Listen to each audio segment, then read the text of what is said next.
كتب على الذين من قبلكم لعلكم تتقون صدق الله العظيم. وقال الله تعالى مخبرا وآمرا إن الله وملائكته يصلون على النبي يا أيها الذين آمنوا صلوا عليه وسلموا تسليما. اللهم صل على سيدنا وعلى آل سيدنا.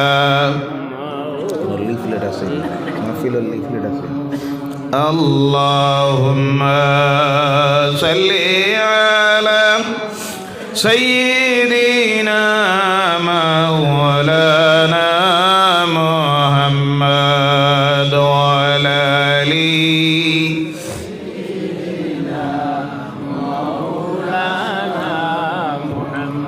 অনেক শ্রোতার সামনে কিন্তু দুরুদের আওয়াজটা এত কম, বকুলি পড়তেছেন আপনারা, বকুলি করবেন না, জবান ছেড়ে দিয়ে মহব্বতে বলুন আল্লাহুম্মা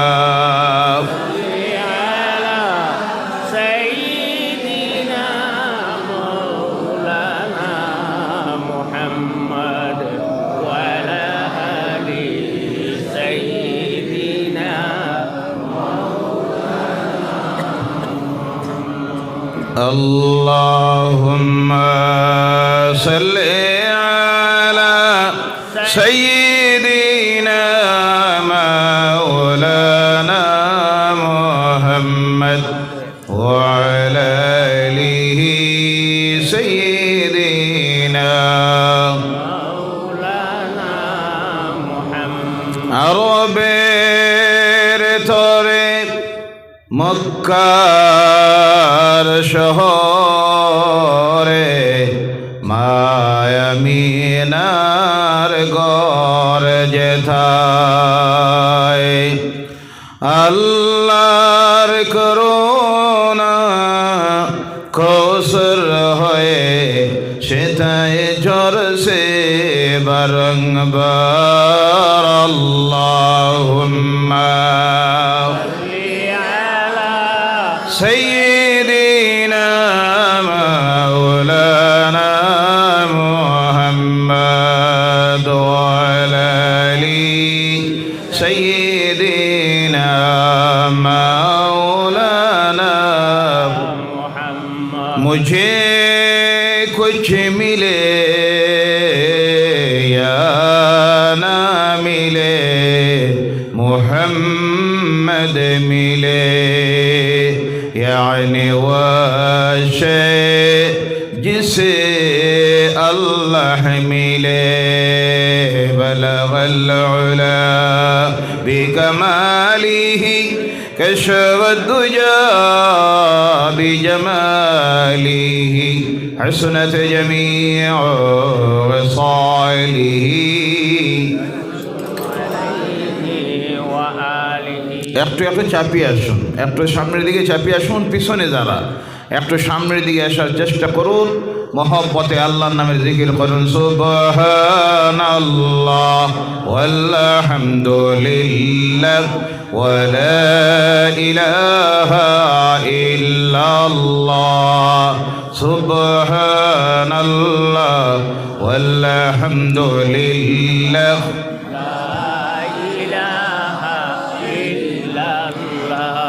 لا إله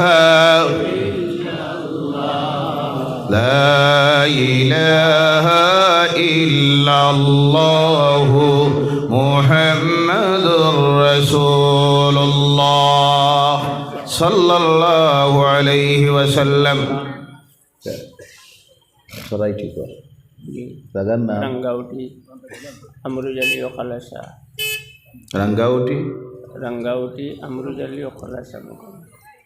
अमरुज अली व कलाशा रहमतुल्लाहि ताआला अलैहिদের বাৎসরিক ইসালুস সাওয়াব উপলক্ষে আয়োজিত আজকের এই মুবারক মাহফিলের সম্মানিত সভাপতি, বিশিষ্ট আলিমুদ্দিন, সুবক্তা, উত্তর পূর্বাঞ্চল আহলে সুন্নাত ওয়াল জামাতের প্রচার সম্পাদক আলহাজ হযরত মাওলানা ফয়েদ আহমদ সাহেব, আল্লাহ পাক ওনার হায়াতকে দারাজ করে দেখ, সকলে বলেন আল্লাহুম্মা আমিন। সুস্থতার জীবন যেন দেয়, সকলে বলেন আল্লাহুম্মা আমিন। যেইভাবে আল্লাহ দ্বীনের, আল্লাহ রসুলের জামাতের খেদমত দিতেছেন, ওটা উত্তর পূর্ব ভারত জুড়ে আল্লাহ আগামী দিনে আরও বেশি করে খেদমত দেওয়ার মতো ওনাকে যেন তৌফিক দেয়, সকলে বলেন আল্লাহুম্মা আমিন। সৌভাগ্য আপনাদের, আজকে এমন সভাপতি আপনারা পেয়েছেন যেখানে যদি প্রয়োজন হয় কোনো সময় সবাইয়ের কোনো অতিথি আসতে একটু দেরি হয় বা কোনো অতিথি যদি মিস করে দেন, মাহফিল চলতে গিয়ে কোনো অসুবিধা হবে না। কথা ঠিক কি না? আপনারা যে এত সময় ওনাকে সামনে পেয়েছেন, এটা তো আপনাদের সৌভাগ্য। কারণ যিনি প্রতিদিন 2 থেকে 3টা মাহফিল করেন, আজকে সমস্ত মাহফিলগুলি ছেড়ে দিয়ে আজকের এই মাহফিলের দায়িত্ব যে আদায় করতেছেন, এটা আপনাদের জন্য বহুত বড় সৌভাগ্য। আল্লাহ শুকরিয়া আদায় করুন, বলুন আলহামদুলিল্লাহ। তাছাড়া আজকের এই মাহফিলের আমন্ত্রিত উলামায়ে কেরাম, মঞ্চ উপবিষ্ট সম্মানিত মুরব্বিয়ানে কেরাম, বিভিন্ন মসজিদ থেকে আগত বিভিন্ন মসজিদের সম্মানিত ইমাম সাহেবান, সামনের দিকে উপস্থিত সম্মানিত মুরব্বিয়ানে কেরাম, বিশেষ করে প্রাণপ্রিয় যুবক ভাইয়েরা, পর্দার আড়ালের সম্মানিতা মা ও বোনেরা, সর্বপ্রথমে মহান স্রষ্টা আল্লাহ সুবহানাহু ওয়া তাআলার লাখ কোটি শুকরিয়া আদায় করি যে আল্লাহ পাক রব্বুল ইজ্জত দুনিয়ার সকল প্রকারের ব্যস্ততা থেকে আমাদেরকে মুক্ত করে এই শান্তির পরিবেশে আল্লাহর কালামের আলোচনার এই মাহফিলে কিছু সময়ের জন্য আসার এবং বসার সৌভাগ্য নসিব করেছেন। তৎসঙ্গে এই পাপাচারে ভরপুর পৃথিবীর সকল প্রকারের পাপ থেকে আমাদেরকে মুক্ত করে যে আল্লাহ পাক রহমতের এই বাগান, যেখানে বসলে সর্বক্ষণ আল্লাহর রহমত বর্ষিত হতে থাকে, বলেন সুবহানাল্লাহ। যেখানে বসলে নফল ইবাদতের সব আমলনামায় লেখা হয়, বলেন সুবহানাল্লাহ। সেইভাবে এক আজিম শান মাহফিলে এসে হাজির হওয়ার এবং বসার সৌভাগ্য আল্লাহ পাক আমাদেরকে নসিব করেছেন। এর জন্য গোলাম হিসাবে আমরা সকলে আলোচনা শুরুর পূর্বে আল্লাহ সুবহানাহু ওয়া তাআলার লাখ কোটি শুকরিয়া আদায় করি। উচ্চ কণ্ঠে সকলে বলুন আলহামদুলিল্লাহ। রব্বানা লাকাল হামদ হামদান কাসীরান তাইয়িবান মুবারাকান ফীহি। আমরা শুকরিয়া আদায় করেছি কার? আমরা কার গোলাম? এটা বলতে কোনো শরম আছে? কোনো লজ্জা আছে? গোলামীকে স্বীকার করেছি কার? আমাদের রবকে, আমাদের স্রষ্টাকে, সেই আল্লাহ সুবহানাহু ওয়া তাআলার কালাম, আজিম কিতাব, অপরিবর্তিত, যে কিতাবের পরিবর্তন নাই, সংশোধন নাই, সংযোজন নাই, পরিবর্ধন নাই, অবিকৃত কিতাব, যার নাম হলো কোরআনুল কারীম। সেই আল্লাহর কালাম কোরআনুল কারীম থেকে একটা আয়াতে কারিমে আপনাদের সামনে তিলাওয়াত করেছি ইনশাআল্লাহুল আযীম। তার উপর সংক্ষিপ্ত আলোচনা রাখব, বলেন ইনশাআল্লাহ। আল্লাহ আমাদেরকে আলোচনা শোনার এবং বলার, আমল করার তৌফিক যেন দেয়, সকলে বলেন আল্লাহুম্মা আমিন। এই মুহূর্তে আমরা এখানে বসে আছি, আমাদের প্রত্যেকের নিয়ত হলো আমরা শিকার জন্য এসেছি। কিসের জন্য? আওয়াজ করে বলেন। শিকার জন্য আমরা এসেছি, জানার জন্য আমরা এসেছি। শিকার কোনো বয়সের শেষ নাই, জানার কোনো বয়সের সীমারেখা নাই। একজন মানুষ মৃত্যুর আগ অবধি তার শিখতে অসুবিধা নাই, শিকার শেষও নাই। আমরা এখানে যারা বসে আছি, আমাদের নিয়ত হয়ে যাক আমরা বসে আছি ছাত্র হিসাবে। কি হিসাবে? ছাত্র তাহলে আল্লাহর দরবারে আমাদের মর্যাদা বেড়ে যাবে। বলেন সুবহানাল্লাহ।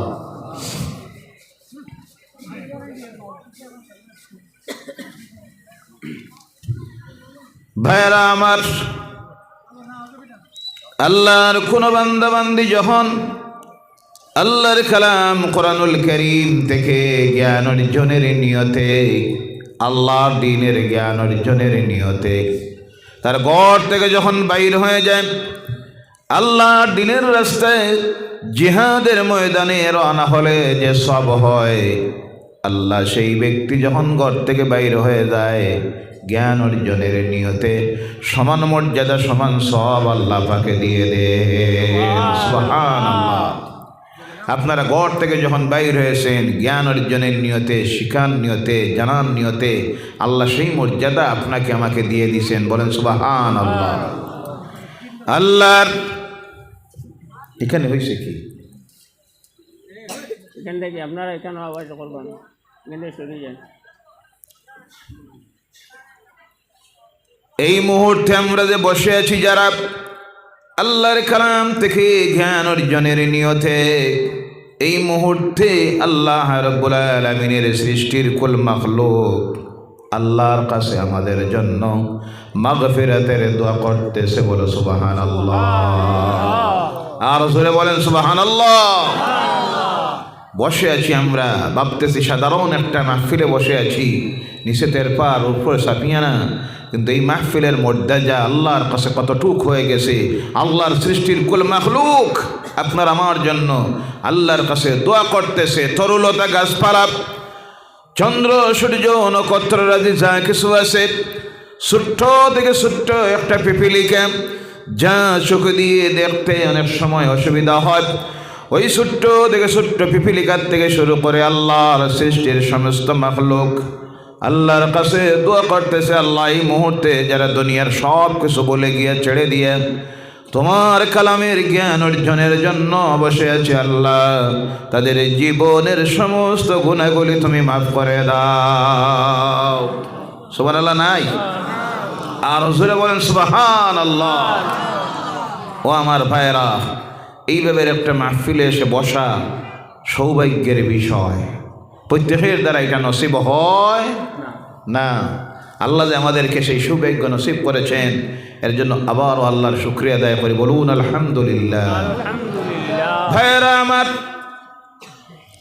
আল্লাহ রাব্বুল আলামিনের মনোনীত দিন ইসলাম এই পৃথিবীতে তিনটা জিনিসের আকর্ষণে আল্লাহর দিন এই জমিনে প্রতিষ্ঠিত হয়েছে। তিনটা জিনিসের মাধ্যমে। কয়টা জিনিসের? এক নম্বরে হলো আল্লাহ রাব্বুল আলামিনের কালাম কোরআনুল কারীমকে আল্লাহ পাক এমন এক কিতাব বানিয়ে দিলেন, যেই কিতাব মানুষ যখন তিলাওয়াত করে সেই তিলাওয়াতে মানুষের হৃদয়ের মধ্যে আসর করে। সুবহানাল্লাহ। অদ্বিতীয় কিতাব, এর মতো কোনো কিতাব, এইভাবে আকর্ষণীয় কোনো কিতাব পৃথিবীতে ছিল না, যেটা পড়লে মানবের হৃদয়ে আসর করে। একমাত্র সেই কিতাব হলো কোরআনুল কারীম। বলেন সুবহানাল্লাহ। ও আমার ভাইরা, এই কোরআনুল কারীম যখন কেউ পড়ে, অর্থ বুঝে পড়ুক অথবা না বুঝে পড়ুক, যত পড়ে ততই মজা লাগে। কথা ঠিক কিনা? একজন মানুষ যখন তিলাওয়াত করে, অন্য আরেকজন সামনে বসে যখন শুনে, তিলাওয়াত জানে না অথবা তার তিলাওয়াতের অর্থও জানা নাই, কিন্তু আল্লাহর কালামের তিলাওয়াত যখন শুনে, ওই যেই ব্যক্তি শুনে তার মজা লাগেনি না। আল্লাহ পাক তার কালামের সবচেয়ে বড় বৈশিষ্ট্য যেটা দিয়েছেন, মুজিজা দিয়েছেন, সেটা হলো পড়তে মজা লাগে, শুনতে মজা লাগে, তার আলোচনা শুনতেও মজা লাগেনি না। যার জন্য আজ সেই কোরআন নাজিল হওয়ার পর থেকে শুরু করে আজ 1450 বছর হয়ে গেল, কোরআনের তিলাওয়াত চলতেছে, আলোচনা চলতেছে, কিন্তু কোনো মুমিন মুসলমান সেই কথা বলতে পারে নাই যে কোরআন তিলাওয়াত বিরক্ত লাগে, শুনতে বিরক্ত লাগে, আলোচনা শুনতে বিরক্ত লাগে, এমন কথা বলেছে? তবে কেউ যদি বলে সে মুসলমান হতে পারে না, ইমানদার দিনদার হতে পারে না, তার নাম হলো মুনাফিক। তার নাম, আমরা মুনাফিক হব না মুমিন হব? কি হব? মুমিন হব। মুনাফিকি রোগ থেকে আল্লাহ যেন আমাদেরকে হেফাজত করে, সকলে বলেন আল্লাহুম্মা আমিন। ও আমার ভাইরা, এই কোরআনুল কারীমের আকর্ষণে পৃথিবীর পথহারা মানুষ আল্লাহর দিন গ্রহণ করেছিল, আল্লাহর কালাম কোরআনুল কারীমের তিলাওয়াত শুনে শুনে। আর 2 নম্বরে যে জিনিসের আকর্ষণে আল্লাহর দিন জমিনে প্রচারিত হয়েছিল, পৃথিবীর পথহারা মানুষ আল্লাহর দিনকে গ্রহণ করেছিল, সেটা ছিল আমার নবী মুহাম্মদুর রাসূলুল্লাহ সাল্লাল্লাহু আলাইহি ওয়াসাল্লামের জীবনের চরিত্র আদর্শ, আমার নবীর খাসলত ব্যবহার দেখে দেখে পৃথিবীর পথহারা মানুষ আল্লাহর দিনকে গ্রহণ করেছিল। বলো সুবহানাল্লাহ। কয়টা জিনিস? কথা বোঝা যায় না? কয়টা? কথা বলবেন কয়টা? 2টা। যে 2টা আজকে আমাদের কাছ থেকে বিদায় নিয়ে গেছে। কোরআন আমাদের মধ্যে নাই, 2 দিক দিয়ে নাই। 1 নম্বরে হলো কোরআন আমাদের ঘরে আছে, মসজিদে আছে, মক্তবে আছে, মাদ্রাসায় আছে, খানকায় আছে, কিন্তু এই কোরআনুল কারীমের তিলাওয়াত নাই। তৎসঙ্গে আজকে এই মুসলমান যাদের কাছে কোরআন আসার হয়ে গেল 1450 বছর, কিন্তু এখন পর্যন্ত দেখা যায় ওই মুসলমানদের মধ্যে শতকরা 95% মুসলমান এখনো আছে যারা আল্লাহর কালাম কোরআনুল কারীমের তিলাওয়াত জানে না। নাউজুবিল্লাহ বললেন না? ও আমার ভাইয়েরা, ও মুসলমানেরা, বাকি যারা যে রইল 5% যারা তিলাওয়াত জানে কিন্তু তিলাওয়াত করে। 2 নম্বরে হল এই কোরআনুল কারীম যা বলেছে করার জন্য সে সমস্ত আমাদের মধ্যে নাই, আমরা করি না। আল্লাহর কালামে কোরআনুল কারীম যা বলেছে করিও না, সমস্ত আমরা করতেছি। অর্থাৎ আমলের দিক দিয়ে আল্লাহর কালাম কোরআনুল কারীম আমাদের মধ্যে যে নিয়ামতের মাধ্যমে আল্লাহ দিন জমিনে প্রচারিত হলো, সেই নিয়ামত আজকে আমাদের কাছ থেকে বিদায় নিয়েছে। 2 নম্বরে হল আল্লাহর হাবিব সাল্লাল্লাহু আলাইহি ওয়াসাল্লামের আদর্শ, যে আদর্শের নাম হলো আমার নবীর সুন্নত। কোনটা? আওয়াজ করে বলেন কোনটা? আমার নবীর সুন্নতের বিদায় হয়ে গেছে।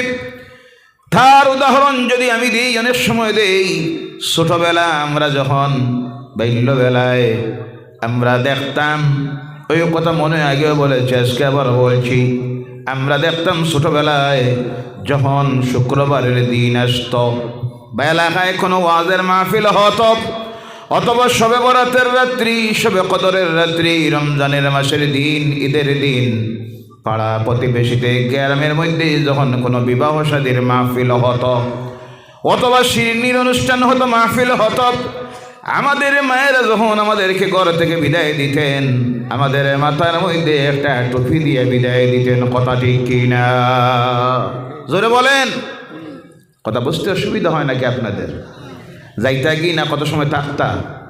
জি, আজকে বাংলাদেশের না হইলে কলিকাতার ওয়াজ আছে, থাকতানি না?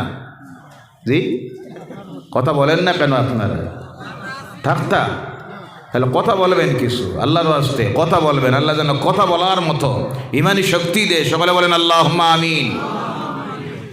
তখন ওই যে মাথায় টুপিটা দিয়ে বিদায় দিতেন, আওয়াজ করে বলবেন, ওই মাথায় টুপি দেওয়া কার সুন্নত? জোরে বলেন কার? এখন আছে এই সুন্নত। জি, বিয়ে বাড়িতে যাওয়ার সময় যুবকদের মাথায় টুপি নাই, ছোট্ট বাচ্চারও মাথায় টুপি নাই। কথা ঠিক কিনা? সুন্নতের বিদায় হয়ে গেছে। তারপর যখন আমরা রওনা হইতাম, তখন আমাদের মায়েরা আমাদের চোখের মধ্যে তখন দিতেন সুরমা। কোনটা? কথা ঠিক কিনা? এখন আছে নাই? সুরমা দেওয়া কার সুন্নত? আমার নবীর সুন্নত। বলে সুবহানাল্লাহ। এটারও বিদায় হয়ে গেছে। 3 নম্বরে, সেই সময় যখন আমরা রওনা হতাম, আপনারাও যারা আছেন বয়োজ্যেষ্ঠ মানুষ, আপনারাও দেখেছেন সেই সময় মসজিদে যাওয়ার সময়, ওয়াজের মাহফিলে যাওয়ার সময়, বিবাহ অনুষ্ঠানে যাওয়ার সময় আমাদের মায়েরা আমাদের গায়ের মধ্যে তখন পরিধান করাইয়া দিতেন পাঞ্জাবি নাম্বা জামা। কথা ঠিক কিনা? এই নাম্বা জামা গায়ে দেওয়া কার সুন্নত? জোরে বলেন কার? আমার নবীর সুন্নত। এটারও বিদায় হয়ে গেছে। ও আমার ভাইরা, এরপরে সাধারণত সেই সময়ের মানুষেরা লুঙ্গি পরিধান করতেন। ওই লুঙ্গি পরিধান করা হলো আমার নবীর সুন্নত। কার সুন্নত? জোরে বলেন কার? সব সুন্নতের বিদায় হয়ে গেল। যে সুন্নতের নামের হাতিয়ার দিয়ে বিশ্ব মানুষের সামনে ইসলামের প্রচার করেছিলেন আমার নবী মুহাম্মদ রাসূলুল্লাহ সাল্লাল্লাহু আলাইহি সাল্লাম। জোরে বলেন সুবহানাল্লাহ। সেই 2 নম্বরেরটারও বিদায় হয়ে গেছে। 3 নম্বরে, যে জিনিসের মাধ্যমে আল্লাহর দ্বীনের প্রচার এই জমিনের মধ্যে হয়েছিল, সেই জিনিস ছিল আল্লাহ রসুলের সঙ্গের সাথী যারা, তারা ছিলেন যুবকেরা। আল্লাহ রসুলের সঙ্গের সাথী সাহাবায়ে কেরাম যারা ছিলেন, ইতিহাস প্রমাণ করতেছে আমার নবীর সঙ্গের সাথী যারা ছিলেন সাহাবায়ে কেরাম রিদওয়ানুল্লাহি তাআলা আলাইহিম আজমাইন, অধিকাংশ তাদের 90% সাহাবায়ে কেরামের বয়স ছিল 17, 18, 20, 22, 25, 30, 35 বছরের ভিতরে। সুবহানাল্লাহ। প্রবীণ বয়স্ক সাহাবীরা মাত্র বিশিষ্ট কয়েকজন ছিলেন। এর কারণে ঐতিহাসিকবিদেরা লিখতেছে ইসলামের প্রচার এই পৃথিবীতে এত দ্রুতবেগে হয়েছিল, তার কারণ ছিল 3টা। কয়টা? জোরে বলেন কয়টা? 1 নম্বরে ছিল আল্লাহর কালাম কোরআনুল কারীমের মাধুর্যতায়, কোরআনের আকর্ষণে মানুষ আকর্ষিত হয়ে আল্লাহর দ্বীন গ্রহণ করেছিল। আর 2 নম্বরে আমার নবীর চরিত্র আদর্শ দেখে পৃথিবীর পথ হারা মানুষ আল্লাহর দ্বীন গ্রহণ করেছিল। আর 3 নম্বরে আল্লাহ রসুলের সঙ্গের সাথে যারা ছিলেন সাহাবায়ে কেরাম, ওরা ছিলেন যুবক। আর ওই যুবকেরা আল্লাহর দ্বীনের প্রচার করতে যখন নেমেছিলেন, আল্লাহ রসুলের জীবন আদর্শ দিয়ে, কোরআন দিয়ে, হাদিস দিয়ে তারা যখন তাদেরকে রঙ্গিত করে পৃথিবীর পথ হারা মানুষের সামনে গিয়ে হাজির হয়েছিলেন, তখন কোনো যুদ্ধের প্রয়োজন হয় নাই, তরবারির প্রয়োজন হয় নাই। পথ হারা মানুষ তাদের ব্যবহার, চরিত্র, হাসলত দেখে আল্লাহর দ্বীন গ্রহণ করেছিল আর পড়েছিল লা ইলাহা ইল্লাল্লাহু মুহাম্মাদুর রাসূলুল্লাহ। জোরে বলো লা ইলাহা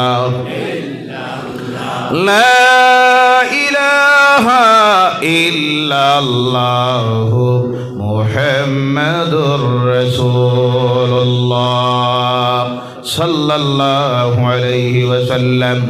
ও আমার ভাইরা, ওই আল্লাহর কালাম কোরআন যেটা, এটা কার কালাম? জোরে বলেন কার? সেই কালাম আল্লাহর কালাম। একদিন আল্লাহ নিজে তার কালাম তিলাওয়াত করবেন। বলে সুবহানাল্লাহ। আল্লাহর তিলাওয়াতকৃত কালাম তিলাওয়াত শুনতে চান? জি, সত্যি করে শুনতে চান? আল্লাহ রসুল একদিন এই কালাম কোরআনুল কারীমকে তিলাওয়াত করবেন। বলে সুবহানাল্লাহ। সেই তিলাওয়াত শুনতে চাই কি চাই না? আওয়াজ করে বলেন চাই কি চাই না?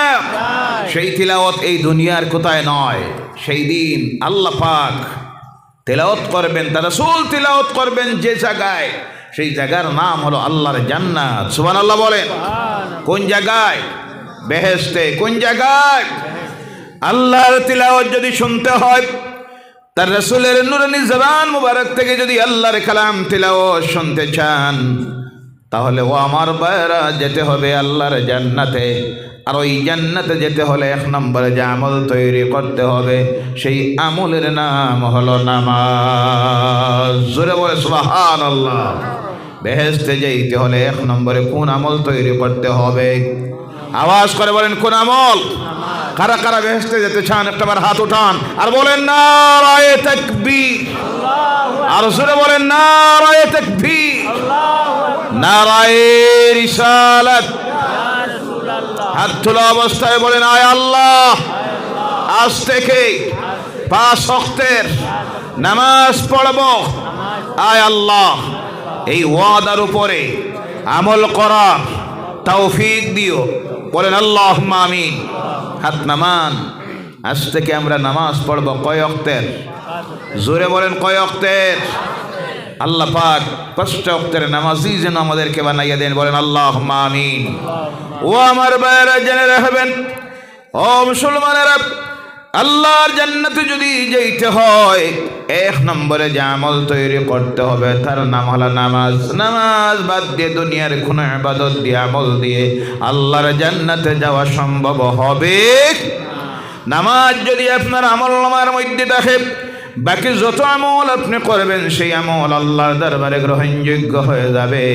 আর নামাজ নামের ইবাদত যদি আপনার আমলনামায় না থাকে, দুনিয়ায় যত ইবাদত আপনি করেন না কেন, কোন ইবাদত কিয়ামতের দিন আল্লাহর দরবারে গ্রহণযোগ্য হবে না। ওই নামাজ যারা পড়েন, নামাজিরা নামাজ পড়ে আল্লাহ দেখে না, না দেখে?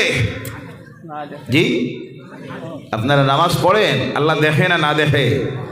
নামাজিরা নামাজ পড়ে, আল্লাহ না দেখে। মুমিনেরা দুনিয়ায় যত কাজ করে, আমল করে, একটাও আল্লাহ দেখে নয়, আল্লাহ না দেখে আল্লাহর উপরে বিশ্বাস স্থাপন করে। এর কারণে কিয়ামতের দিন ওই মুমিনেরা, মুত্তাকিরা যখন আল্লাহর জান্নাতে চলে যাবে, যাওয়ার পরে সেই দিন আল্লাহ পাক তার কুদরতের সুরতে জান্নাতীদের সামনে হাজির হয়ে যাবে। সুবহানাল্লাহ। দুনিয়ায় রোজা রাখি আমরা, আল্লাহ দেখে না, না দেখে? রোজা রাখি কারে খুশি করার জন্য, কারে সন্তুষ্ট করার জন্য? আল্লাহকে খুশি করার জন্য, আল্লাহকে সন্তুষ্ট করার জন্য আমরা রোজা রাখি। কিন্তু আল্লাহ দেখি নাই, আল্লাহর ডরে আর ভয়ে আমরা রোজা রাখি। এর জন্য কিয়ামতের দিন জান্নাতে যখন জান্নাতীরা চলে যাবে, মুমিনেরা, মুত্তাকিরা, আল্লাহ পাক ওই রোজাদারদের সামনে হাজির হয়ে গিয়ে বলবে, ও রোজাদারেরা, দুনিয়ায় রোজা রেখেছিলি আমি আল্লাহর ডরে আর ভয়ে, কিন্তু আমাকে তোমরা তখন দেখো নাই। 12 ঘন্টা, 14 ঘন্টা, 16 ঘন্টা উপবাস থেকেছিলে। ইফতারের সময় সামনে কত খাবার ছিল, কত মিষ্টি দ্রব্য, কত প্রকারের শরবত, কত ভালো ভালো খাবার, কিন্তু হাত দেয় না একমাত্র কার ডরে আর ভয়ে? জোরে বলেন, কার?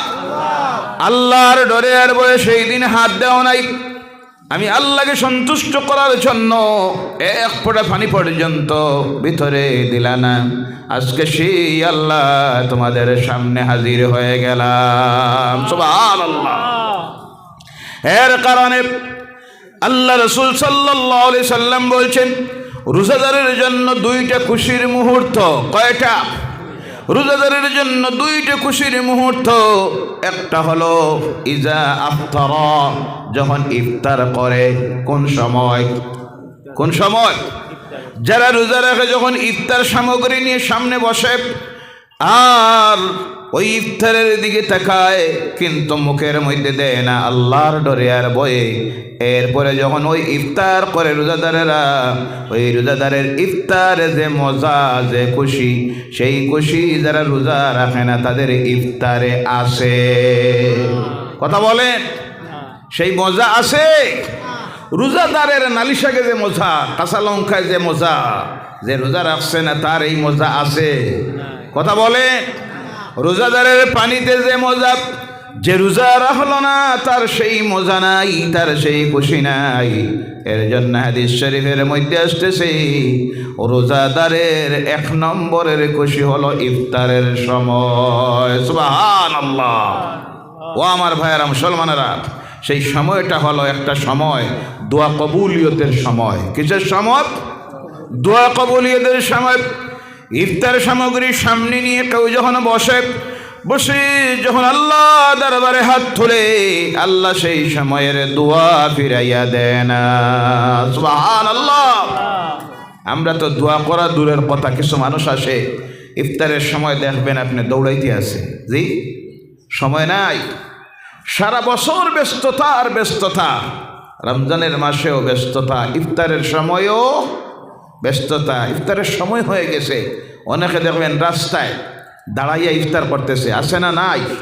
জোরে বলেন নাউজুবিল্লাহ, জোরে বলেন নাউজুবিল্লাহ।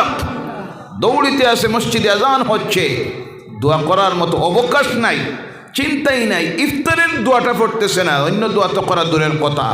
এর জন্য আমার ভাইয়েরা, রমজানের মাসে একটু কম দুনিয়ার পিছনে ছুটবেন, অবকাশ সময় বাইরে করবেন, ইফতারের আগে ঘরে চলে যাবেন, যাওয়ার পর একসঙ্গে বসে ইফতার করবেন। আপনি আছেন, মা বাপ আছেন, স্ত্রী আছেন, ছেলে মেয়ে আছেন, প্রত্যেককে নিয়ে একসঙ্গে বসে ইফতার করবেন। ওই আমলটা হলো আমার নবীর সুন্নত। বলো সুবহানাল্লাহ। কার সুন্নত? জোরে বলেন কার? আমার নবীর সুন্নত। এই সময় দোয়া করবেন আল্লাহ দরবারে, আল্লাহ সেই সময়ের দোয়া ফিরাইয়া দেয় না। ও আমার ভাইয়ের জন্য কিয়ামতের দিন 1 নম্বরে হলো ইফতারের সময় খুশি, 2 নম্বরে হলো ইজা লাকিয়া রাব্বাহ, যেই সময় তার রবের সাক্ষাৎ হবে, অর্থাৎ ওই জান্নাতের মধ্যে আল্লাহ যখন রোজাদারদের সামনে গিয়ে হাজির হয়ে বলবে, ও জান্নাতীরা, দুনিয়ায় আমি আল্লাহর ডরে আর ভয়ে রোজা রেখেছিলাম, কিন্তু আমি আল্লাহকে দেখো নাই, আজকে আমি আল্লাহ তোমাদের সামনে হাজির হয়ে গেলাম। সুবহানাল্লাহ। সেই দিন আল্লাহ ওই জান্নাতে একটা সভা ডাকবেন। সুবহানাল্লাহ নাই? কি ডাকবেন? সভা ডাকবেন। যেই সভার মধ্যে সভাপতি হবেন স্বয়ং আল্লাহ রাব্বুল আলামিন। সুবহানাল্লাহ নাই? যে জান্নাতের মধ্যে প্রধান অতিথি হবেন, আল্লাহর পাশে যিনি বসবেন তিনি হবেন সাইয়্যিদুল আম্বিয়া ওয়াল মুরসালিন, ইমামুল মুরসালিন, খাতামুন নবিয়্যিন, জনাব মুহাম্মদ মুস্তাফা আহমদ মুজতবা মুহাম্মদুর রাসূলুল্লাহ সাল্লাল্লাহু আলাইহি ওয়াসাল্লাম। এবং আল্লাহর চতুর্দিকে যারা থাকবেন তারা হবেন আদম আলাইহিস সালাম থেকে শুরু করে 1,24,000 আল্লাহর নবী আর রাসূলেরা। সামনে শ্রোতারা যারা, দর্শক যারা থাকবে তারা হবে জান্নাতীরা, মুমিন মুত্তাকিরা। সুবহানাল্লাহ বলেন। সেই জান্নাতে সেই দিনের সবাই বসার ইচ্ছা আছে না নাই? বসতে হলে 1 নম্বরে যে আমল তৈরি করতে হবে তার নাম হলো নামাজ। কোনটা? আবারও জোরে বলেন কোনটা? নামাজ। 2 নম্বরে আল্লাহর নাফরমানির কাজ ছেড়ে দিতে হবে, মদ ছেড়ে দিতে হবে, সুদ ছেড়ে দিতে হবে, মিথ্যা ছেড়ে দিতে হবে, পরনিন্দা ছেড়ে দিতে হবে, সুগল করে ছেড়ে দিতে হবে, ওজনে কম দেওয়া, খাদ্যে ভেজাল দেওয়া, আইল ঠেলাঠেলি, মিথ্যা মামলা, বেপরদাই, অর্থাৎ আল্লাহর নাফরমানির যত কাজ আছে সমস্ত ত্যাগ করে দিয়ে আল্লাহর কালাম যা বলেছে করার জন্য সেই আমল যদি তৈরি করে মুমিন যদি হয়ে যাইতে পারেন, মুত্তাকি হয়ে যাইতে পারি, সেই দিনের সবার শ্রোতা হব আমরা। সুবহানাল্লাহ। ও আমার ভাইরা, সেই দিন আল্লাহ রাব্বুল আলামিন যখন সেই সভাটা হবেন, আল্লাহ পাক হযরতে দাউদ আলাইহিস সালামকে বলবেন, ও দাউদ, তোমাকে আমি এত সুন্দর কণ্ঠস্বর দিয়েছিলাম, তুমি জবর শরীফ থেকে তিলাওয়াত করো। আল্লাহ পাক দাউদকে এত সুন্দর গলার আওয়াজ দিয়েছিলেন, যখন দাউদ জবর শরীফ থেকে তিলাওয়াত করতেন, আকাশের উড়ন্ত পাখি দাউদের কিনারায় বসে যাইত। সুবহানাল্লাহ। নদীর কিনারায় গিয়ে বসে যখন তিলাওয়াত শুরু করতেন, নদীর পানির নিচের মাছগুলি দলবদ্ধভাবে দাউদের তিলাওয়াত শোনার জন্য সামনে এসে হাজির হয়ে যাইত। ও আমার ভাইয়েরা, এবার প্রশ্ন আসতে পারে, আমার নবীর কণ্ঠস্বর সুন্দর ছিল না, এর চাইতে দাউদের কণ্ঠস্বর সুন্দর ছিল? ওই দাউদের কণ্ঠস্বরের চাইতে আল্লাহ পাক আরো বেশি সুন্দর আওয়াজ যাকে দিয়েছিল তিনি হলেন আপনার আমার নবী মুহাম্মদুর রাসূলুল্লাহ সাল্লাল্লাহু আলাইহি ওয়াসাল্লাম। সূরা বলো সুবহানাল্লাহ। সেই দিন আল্লাহ পাক দাউদ আলাইহিস সালামকে যখন বলবেন, তিনি তিলাওয়াত শেষ হবে, শেষ করার পর আল্লাহ বলবেন, ও আমার জান্নাতীরা, ও জান্নাতীরা, তোমরা জানো যার কাছে আমি আমার কালাম কোরআন নাযিল করেছিলাম তিনি হলেন মুহাম্মদ রাসূলুল্লাহ সাল্লাল্লাহু আলাইহি সাল্লাম। ও আমার হাবিব, তোমাকে তো তারা সবে পায় নাই, দেখে নাই। অন্য নবীর উম্মতেরা যারা তুমি দুনিয়া থেকে চলে আসার পরে তোমার উম্মতেরা যারা এই দুনিয়ায় ছিল তোমাকে পায় নাই, দেখে নাই। তোমার কাছে 30 পারা কোরআন নাজিল করেছিলাম। আমার বান্দারা ওই 30 পারা কোরআন নামাজের মধ্যে দাঁড়িয়ে আমি আল্লাহর সামনে তিলাওয়াত করত, কিন্তু আমার কালাম তিলাওয়াত আমার জবান দিয়ে শুনে নাই। তোমার কাছে নাজিল করেছিলাম, তোমার জবান থেকেও শুনে নাই। ও আমার হাবিব, এবার আপনি তিলাওয়াত শুরু করুন। সুবহানাল্লাহ বলেন। আল্লাহ রসুল তিলাওয়াত শুরু করবেন কোরআনুল কারীমের সেই সূরা। সেই দিন আল্লাহ রসুল তিলাওয়াত করবেন যেই সূরার হলো কোরআনুল কারীমের হৃদয়, কোরআনের হার্ট, যে সূরাকে বলা হয়েছে, যে সূরার নাম হলো সূরা ইয়াসিন। বলে সুবহানাল্লাহ। কোন সূরা? তিলাওয়াত জানেন? আমরা জানি না। আহারে, হৃদয়ের হাড়ের সবচেয়ে বড় ঔষধ আল্লাহ কোরআনের হৃদয় যে সূরাকে বানিয়ে দিয়েছেন, সেই সূরা, যে সূরার নাম হলো সূরা ইয়াসিন। কোন সূরা? জানা নাই, কিন্তু শিকার, ওই যে আগে বলেছে শিকার সময় লাগে না, শিকার শেষ নাই। আসতেছে কোরআন নাজিলের মাস, যেই মাসে আল্লাহ কোরআন নাজিল করেছেন। আল্লাহ বলছেন শাহরু রমাদানাল্লাযী উনজিলা ফীহিল কুরআন। জোরে বলো আল্লাহু আকবার। তেলাওয়াত করি আমি, আর আপনারা আমার দিকে চেয়ে থাকেন, তেলাওয়াত করেন না। তার কারণ হলো তেলাওয়াত জানি না। যদি জানতেন, অথবা তিলাওয়াতের যদি অভ্যাস থাকতো, যখনই মাহফিলে যাইতেন, আমি না, যে কোনো বক্তা যখন তিলাওয়াত করতেন, আপনার তিলাওয়াতের অভ্যাস থাকলে আপনি সঙ্গে তিলাওয়াতে শরীক হয়ে যাইতেন। কথা ঠিক কিনা? কারণ যার যেটা অভ্যাস সেটা শোনামাত্র শরীক হয়ে যায়। গানের অভ্যাস, কিসের অভ্যাস? একটা মানুষের গানের অভ্যাস, তার সামনে আরেকজন গান শুরু করলো, দেখবেন বলা লাগে না, ওর সঙ্গে গলা মিলাইয়ে গান গাওয়া শুরু করে দেয়। কথা ঠিক কিনা? আমাদের সামনে কোরআন তেলাওয়াত করা হয়, আমরা পড়ি না। তার কারণ 1 নম্বরে জানি না, 2 নম্বরে যারা জানি তিলাওয়াতের অভ্যাস নাই। যখন মাহফিলে যাবেন, তিলাওয়াত যখন উলামায়ে কেরামরা করেন, যে আয়াতটা জানা আছে সঙ্গে তিলাওয়াত করবেন, আল্লাহ যেন তৌফিক দেয়। সকলে বলেন আল্লাহুম্মা আমিন। ও আমার ভাইরা, সেই দিন আল্লাহর হাবিব সাল্লাল্লাহু আলাইহি সাল্লাম ওই সূরা তিলাওয়াত শুরু করবেন। বলতেছিলাম সামনে রমজানের মাস আসতেছে, যাদের কোরআন তিলাওয়াত জানা নাই, ও মুসলমানেরা, ওই রমজানের মাসে যদি আপনি নিয়ত করে নিন, বেশি থেকে বেশি নয়, আল্লাহর কালামের, আল্লাহ যে সূরাটাকে হৃদয় বলেছেন কোরআনের সূরা ইয়াসিন, প্রতিদিন যদি আমি একটা আয়াত, কয়টা আয়াত? জোহরের পর যদি আধা ঘন্টা, আসরের পর যদি আধা ঘন্টা, মাগরিবের পর যদি 10 মিনিট 20 মিনিট, অথবা ইফতারের কারণে মাগরিব বাদ দিলাম, রাত্রে ঘুমানোর সময় যদি আধা ঘন্টা, এরপরে ফজরের পরে যদি আধা ঘন্টা আল্লাহর কালাম থেকে তিলাওয়াত শেখার জন্য আমি চেষ্টা করি, আল্লাহ 2টা বল সবে দিয়ে দে। সুবহানাল্লাহ। তিলাওয়াত যার জানা আছে, এ তিলাওয়াত করলে 1টা বল 1 গুণা, আর যার তিলাওয়াত জানা নাই, সে যখন তিলাওয়াত শেখার জন্য তিলাওয়াত করে 2টা বল। সুবহানাল্লাহ বলেন। 1 নম্বরে হলো তিলাওয়াত করার কারণে, 2 নম্বরে চেষ্টা করার কারণে।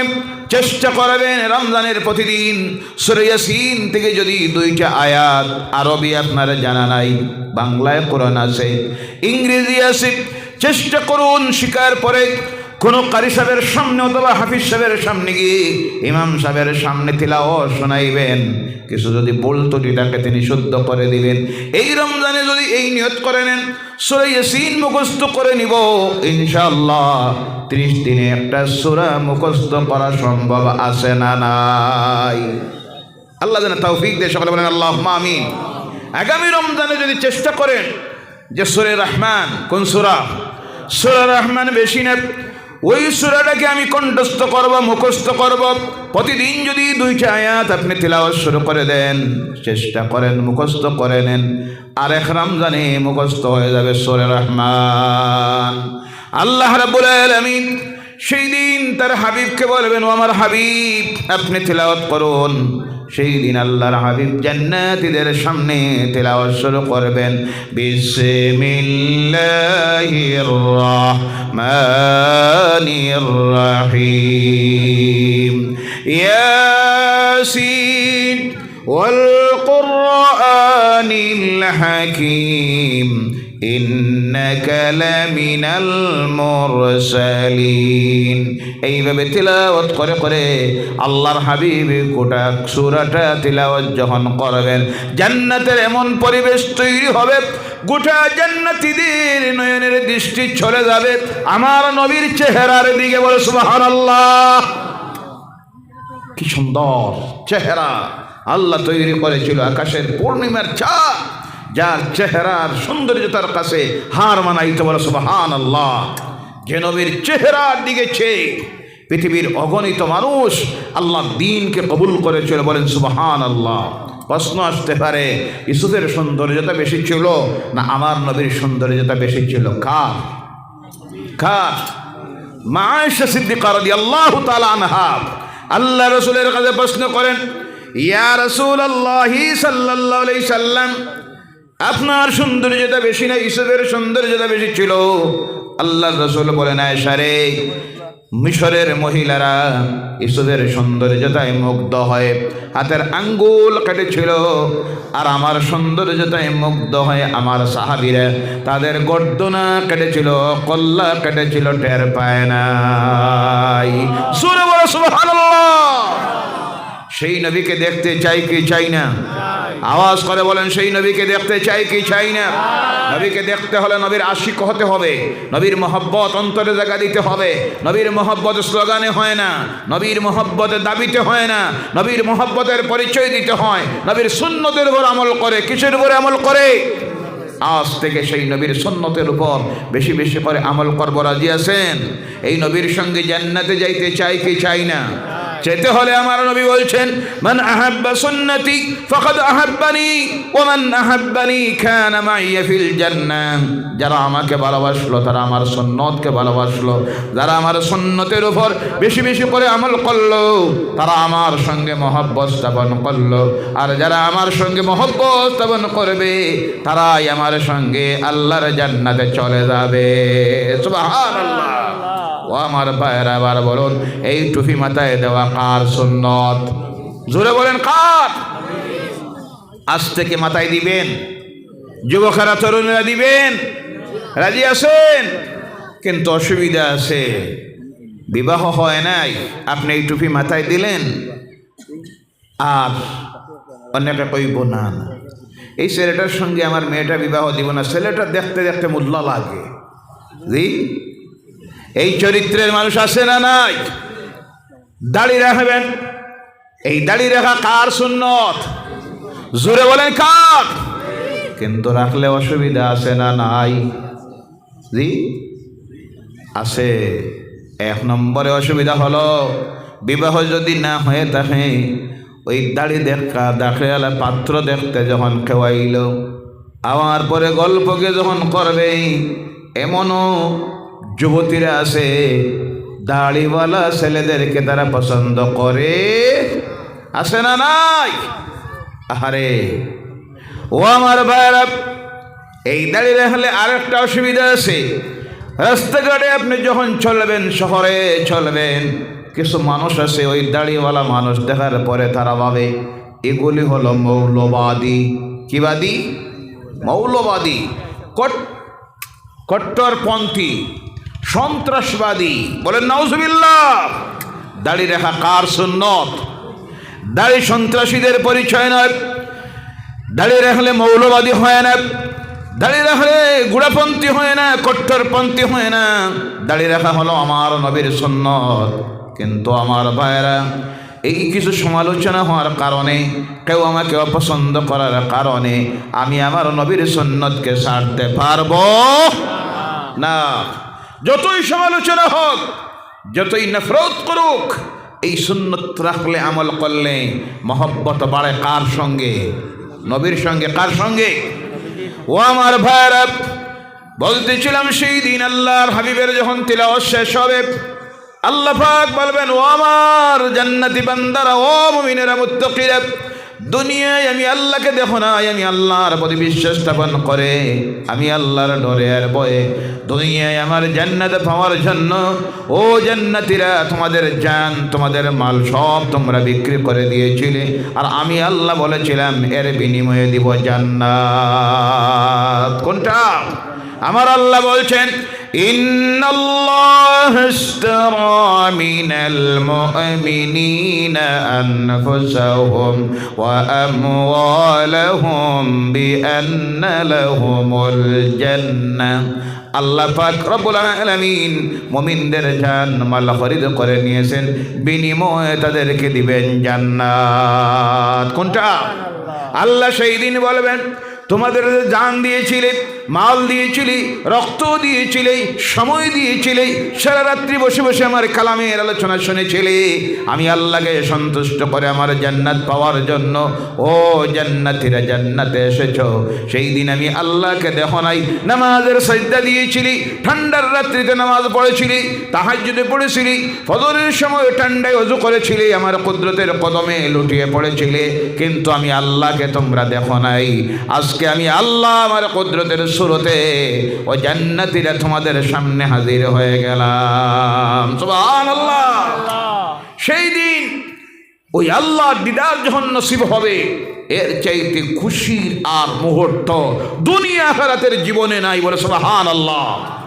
সেই দিন আল্লাহকে দেখতে চাই কি চাই না? আওয়াজ করে বলেন, চাই কি চাই না? তাহলে মদ খাওয়া লাগবো না ছাড়া লাগবো? জিনা ছাড়া লাগবো না করা লাগবো? সুদ ছাড়া লাগবো না করা লাগবো? সব আল্লাহর নাফরমানি ছাড়তে হবে।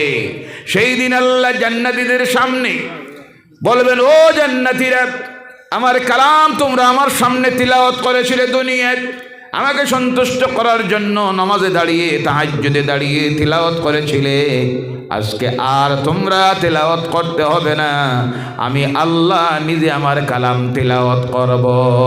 সুবহানাল্লাহ।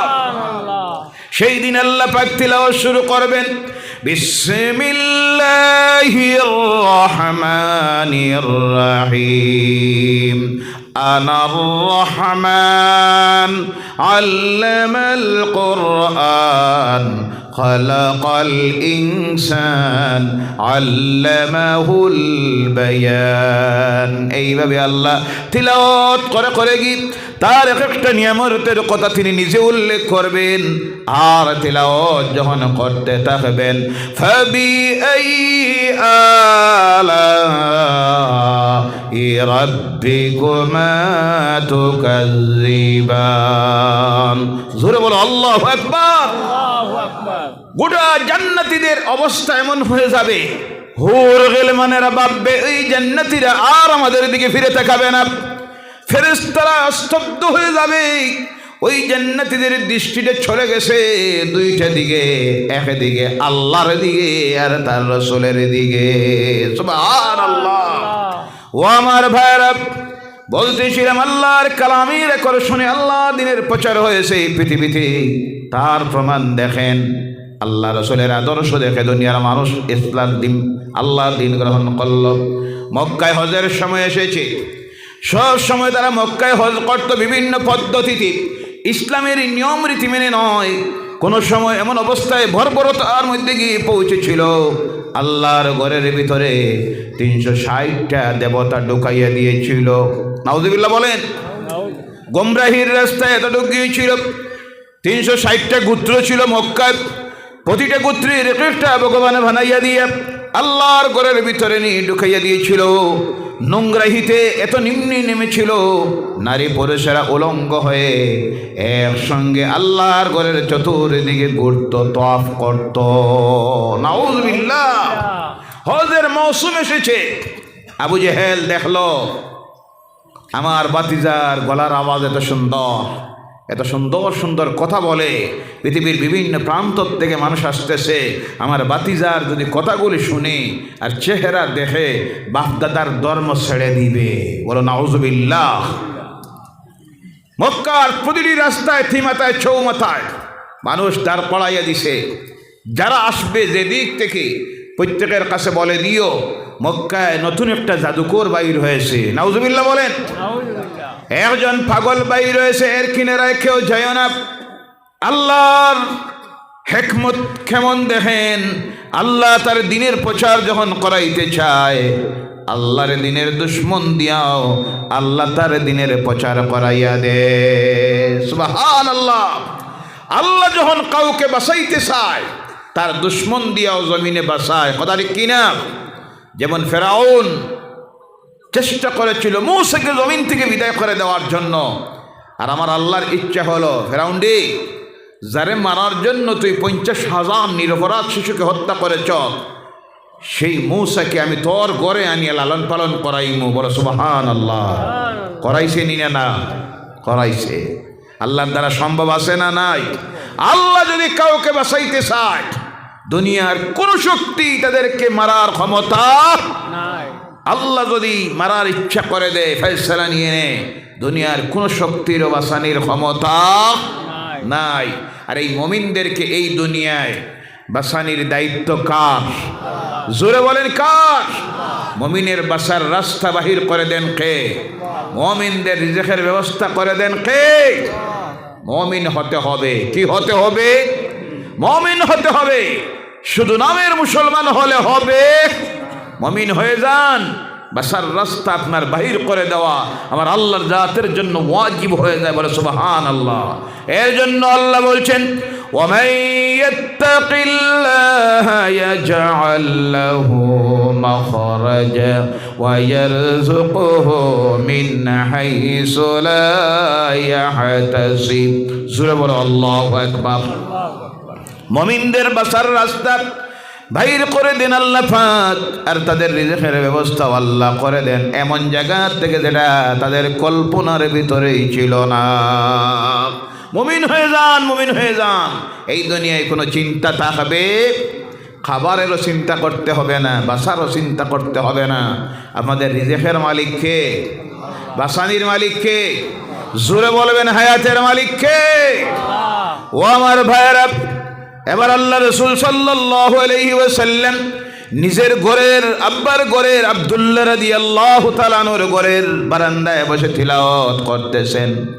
ওই মানুষগুলি পৃথিবীর বিভিন্ন প্রান্ত থেকে যারা এসেছিল, হজ যখন শেষ করেছে, সেই নিয়ম অনুযায়ী মনে প্রশ্ন জাগলো, শুনলাম মক্কায় একজন পাগল ভাই রয়েছেন, একটা জাদুকর ভাই রয়েছে, একটাবার যাই ওই মানুষটাকে একটাবার দেখে যাই। খুঁজাইয়া খুঁজাইয়া গি আল্লাহর হাবিবের জন্মের ঘর বাইত মাউলুদুন নবী সাল্লাল্লাহু আলাইহি ওয়াসাল্লাম আজও মক্কায় স্মৃতিগ্রহণ করতেছে। মারওয়া থেকে সাফা থেকে মারওয়া থেকে সাফায় যখন হাজিরা সাই করেন, পূর্ব দিকে আগে একটা দরজা ছিল, যেই দরজার নাম হলো বাবুন নবী সাল্লাল্লাহু আলাইহি সাল্লাম। ওই দরজা দিয়ে আমার নবী আল্লাহর ঘরের কিনারায় আসতেন। আজকে দরজাটা বন্ধ হয়ে গেছে, আপনি মারওয়া দিয়ে বাইর হবেন, পূর্ব দিকে যাবেন, যাওয়ার পরে দেখবেন সামনে একটা ঘর, পাশে কোনো বিল্ডিং নাই, শুধু একটা ঘর। ওই ঘরটা হলো আমার নবীর জন্মের ঘর, হযরতে আব্দুল্লাহ রাদিয়াল্লাহু তাআলা আনহুর ঘর। ওই ঘরের বারান্দায় আল্লাহ রাসূল তিলাওয়াত করতেছেন। ওরাই মানুষ, হাজার হাজার মানুষগুলি গিয়ে আল্লাহর হাবিবের সামনে দাঁড়াইয়া গেছে। দেখে চিন্তার মধ্যে পড়েছে, আহারে শুনলাম মানুষটা পাগল, এই মানুষ তো পাগল হতে পারে না, যার চেহারার সৌন্দর্যতা আকাশের পূর্ণিমার চাঁদের চাইতেও সুন্দর। সুবহানাল্লাহ নাই? আর জোরে বলেন সুবহানাল্লাহ। কোন জায়গায় সুবহানাল্লাহ বলতে হয়, আলহামদুলিল্লাহ বলতে হয়, এখন আমরা শিখলাম না। এর জন্য জায়গায় বেশ জায়গায় সুবহানাল্লাহ আলহামদুলিল্লাহ দিই। কথা ঠিক কি না? জি। অনেক সময় দেখা যায় বক্তা বলতেছে, ভারতের মাননীয় প্রধানমন্ত্রী আমার খাস মানুষ, কও সুবহানাল্লাহ, তো হাজার হাজার মানুষও কয় সুবহানাল্লাহ। নাউযুবিল্লাহ বলেন, নাউযুবিল্লাহি মিন যালিক। মাঝে দেখি কোথায় গেছে আজকে মানুষের অবস্থা দেখেন। একটা মুনাফিক, নাম আমি বলবো না, মুনাফিক যে আলিমদের মধ্যে সবচেয়ে বেশি এখন মুনাফিকের সংখ্যা বাড়ছে আলিমদের মধ্যে। কিসের মধ্যে? আলিম নামের জাহেল কিছু আলিম যারা আলিম সমাজের কলঙ্ক, আলেমদেরকে আল্লাহ সম্মান দিয়েছেন, মর্যাদা দিয়েছেন। যে কোনো সংগঠনের আলেম হোক, তার আল্লাহর হাবিবের ওয়ারিস হিসাবে আল্লাহ তাদেরকে মর্যাদা সম্মান দিয়েছেন। অনুরূপভাবে সবচেয়ে বেশি মুনাফিকের সংখ্যা বাড়তেছে আলেমদের মধ্যে। কথা ঠিক কিনা? নাম আমি বলবো না, একটা কথায় কথা এসেছে। গত বছর, আগের বছর ভারতের বিভিন্ন হুজুর থেকে দাওয়াত করে আনা হলো আমাদের এই বরাক উপত্যকায়, এনে মাহফিলে দেওয়া হইল, বক্তব্য দিল বিভিন্নভাবে, ঢং তামসা, হাসি কৌতুক যা করার করল। বিভিন্ন সময় মাহফিলে দেখা গেল দাঁড়িয়ে বলতেছে, ইয়া নবী সালামু আলাইকা, ইয়া রাসূল সালামু আলাইকা। কথা ঠিক কিনা? সেই মুনাফিক আজকে বাংলার জমিনে গিয়ে দাঁড়াইয়ে বলতেছে, কিছু সংখ্যক মানুষ আছে যারা নবীর ইজ্জত দিতে গিয়ে ইয়া নবী সালাম আলাইকা বলে দাঁড়াইয়া যায়, ইয়া রাসূল সালাম আলাইকা বলে দাঁড়াইয়া যায়। নবীকে সালাম দিতে যদি এইভাবে দাঁড়াইতে হয়, আল্লাহর কালাম কোরআনকে পড়তে হইলে গাছার আগায় উঠিয়া নাসা লাগবো। নাউজুবিল্লাহ বললেন না? জোরে বলেন নাউজুবিল্লাহ। তাদের কাছে ইমানের মূল্য নাই, তাদের কাছে একটা জিনিস। কোনটা? কোনটা? যেখানে যেটা চলে সালায় মুনাফিকেরা, তার শুধু চিন্তা তাকে স্বার্থের। কোনটা? তার স্বার্থ। ইমান গুল্লায় যাক, জাতি বিভ্রান্তিতে যাক, তাদের কোনো অসুবিধা নাই। যেখানে গিয়ে দেখে ইয়া নবী সালামু আলাইকা পড়তেছে যে সংগঠনের মানুষ, এখানে গিয়ে দাঁড়ায় পড়ে, আবার সঙ্গে হয় নবীকে সালাম জানানোর সময় বসবেন না, দাঁড়িয়ে যান, মারাত্মক বেয়াদবি হবে। কয়নি না? না, দাঁড়ায় পড়ে। আর যেখানে গিয়ে দেখে যে সংগঠনের, অনেক সংগঠন, বিভিন্ন মতাদর্শী সংগঠন আছে, কেউ কোনোটাকে মুস্তাহাব বলতেছেন, কেউ বলতেছেন না আমরা এটা মুস্তাহাব মানি না, আমল করব না। এটা তো পার্সোনালি ব্যাপার, এটা নিয়ে তো ঝগড়ারও প্রয়োজন নাই। কিন্তু ওই আলিমগুলি, জাহিলগুলি সমাজকে, জাতির মধ্যে ফিতনা তৈরি করে কিভাবে দেখেন, বিভ্রান্তি তৈরি করে কিভাবে। যেখানে সে নিজে দাঁড়িয়ে পড়ল, আবার ওখানে গিয়ে যখন দেখলো এখানে যারা শ্রোতারা, তারা যারা পড়ে না, ওখানে গিয়ে বলতেছে এইভাবে যদি পড়তে হয় তাহলে কোরআনকে গাছের আগে উঠে না চাইয়ে পড়তে হবে, এইভাবে পড়া সালাম দেওয়া হারাম বলতেছে। বলেন নাউজুবিল্লাহ। এরই নাম হলো মুনাফিক। এর নাম এইভাবে কিছু মুনাফিক চরিত্রের আলিমেরা আজকে সমাজে ফিতনা তৈরি করতেছে। কথা ঠিক কিনা? আল্লাহ এদের হাত থেকে জাতিকে, সমাজকে যেন হেফাজত করে। জোরে বলেন আল্লাহুম্মা আমিন। এদের থেকে নিজেকে বাঁচাইয়া রাখবেন, যারা এইভাবে বিভ্রান্তি সমাজে তৈরি করে। যেখানে যায়, যে তালে কথা বলতে হয় সেই তালে কথা বলে, কারণ তাদের কাছে একটাই জিনিস, তাদের স্বার্থ। আর যেটার নাম কোনটা? কোনটা? পয়সা। আমি অবাক হই অনেক সময়।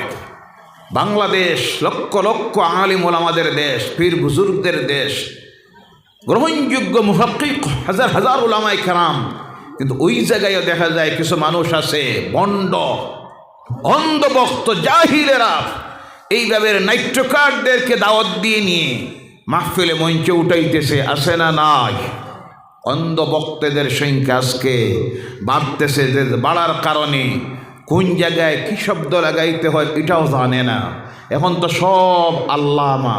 কোনটা? জি। মাঝে দেখি একটা ছেলে, যার নাম দেওয়া হয়েছে প্রধান অতিথি। কি অতিথি? নামের আগে লিখতেছে আন্তর্জাতিক খ্যাতিসম্পন্ন মুফাসসিরুল কোরআন, বিশিষ্ট ইসলামী স্কলার, যার শিক্ষাগত যোগ্যতা খবর নিয়ে পরে আমি দেখলাম মাদ্রাসায় কদমও রাখছে না। নাউজুবিল্লাহ বললেন না? ইমামতি করার যোগ্যতা নাই, ইমামতিতে কেউ রাখে না। এই হলো আমার সমাজের অবস্থা। এটা হলো আলামতে কিয়ামত। আলামতে শাহ সুফির তো আর অভাব নাই। যে পরিমাণ শাহ সুফি বাড়তেছে, অনেক সময় আমি কই বেশি দিন দূরে নয়, মনে হয় সব হয়ে যাইব শাহ সুফি। জি, কথা ঠিক কি না? কোন জায়গায় কি শব্দ লাগাইতে হয় বুঝে না। আল্লামা হইতে গেলে মৌলানা সারিমুল হক সাহেবের নামের সঙ্গে যদি হয় আল্লামা, আর আমার মতো নবীনের সামনে যদি দেওয়া হয় আল্লামা, এটা কি কাটে? কথা বলেন। আল্লামা শব্দ কাদের নামের আগে লাগাইতে হয়? মসজিদের ইমাম সাহেব, হাফিজ সাহেব, কারি সাহেব, মক্তবের শিক্ষক, এর নামের আগেও যদি দেওয়া হয় আল্লামা, আর বাসটিন্ডি সাহেবের নামের আগেও যদি দেওয়া হয় আল্লামা, তাহলে কি দুটো সমান? কথা বলেন। আমার সমাজের মানুষ কোন জায়গায় কোন শব্দ লাগাইতে হয় এটা জানে না। সব চলতেছে হুজুগে, সব এখন অলিয়ে কামিল। তুমি এই সার্টিফিকেট কোন জায়গায় পাইলা? এটা কামিল না নাকিস? এই এই এই মাপ তোমার কে দিল? সবটা দেখবা অলিয়ে কামিল, শাহ সুফি, ইসলামী স্কলার, আন্তর্জাতিক মুফাসসিরুল কোরআন, যেটার নামের আগে আন্তর্জাতিক দেওয়া হয়েছে, তার জীবনেও মনে হয় করিমগঞ্জে গিয়ে ওয়াজও করছে না। আছে না নাই? আসলে জ্ঞানের অভাব। কিসের অভাব? জ্ঞানের অভাব। কোন শব্দের কি অর্থ তাও জানে না। হুজুকে সব চলতেছে। এইভাবে কাজগুলো করবেন না। এটা করে করে জাতি আজকে ধ্বংসের দিকে চলে যাইতেছে। আল্লাহ এর থেকে আমাদেরকে হেফাজত করুক। সকলে বলেন আল্লাহুম্মা আমিন। বলতেছিলাম আমার ভাইয়েরা, সেই দিন আল্লাহর হাবিবের সামনে গিয়ে দাঁড়িয়ে আমার নবীর চেহারার দিকে তাকায় তাকিয়ে অবাক হয়ে যায়। আমার নবীর চুলের দিকে তাকায় তাকিয়ে দেখেই মানুষ পাগল হতে পারে না। এত সুন্দর চুল পরিপাটি করে রাখা। আমার নবীর দাড়ির দিকে তাকায় দেখে এত সুন্দর দাড়ি, মুসির দিকে তাকায় দেখে এত সুন্দর মুস, দাঁতের দিকে তাকায় তাকিয়ে দেখে আহারে কি সুন্দর দাঁত। যখন মুস্কি হাসি দেন, তিলাওয়াত যখন করেন, সামনের দুইটা চারটা দাঁত যখন বাইর হতো, দেখা যায় তো ওই দাঁত থেকে নূরের জ্যোতি বাইর হইতেছে। সুবহানাল্লাহ, সুবহানাল্লাহ।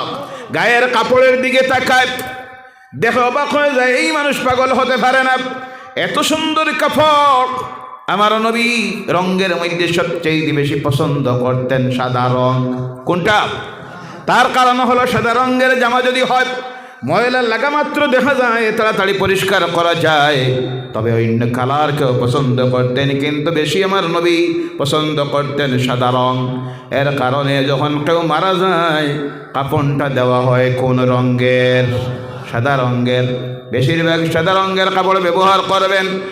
আমার নবীর কাপড়ের দিকে তাকায় দেখে এমন মানব যার গায়ের কাপড়ে কোনো চিত্রই নাই। সুবহানাল্লাহ বলেন।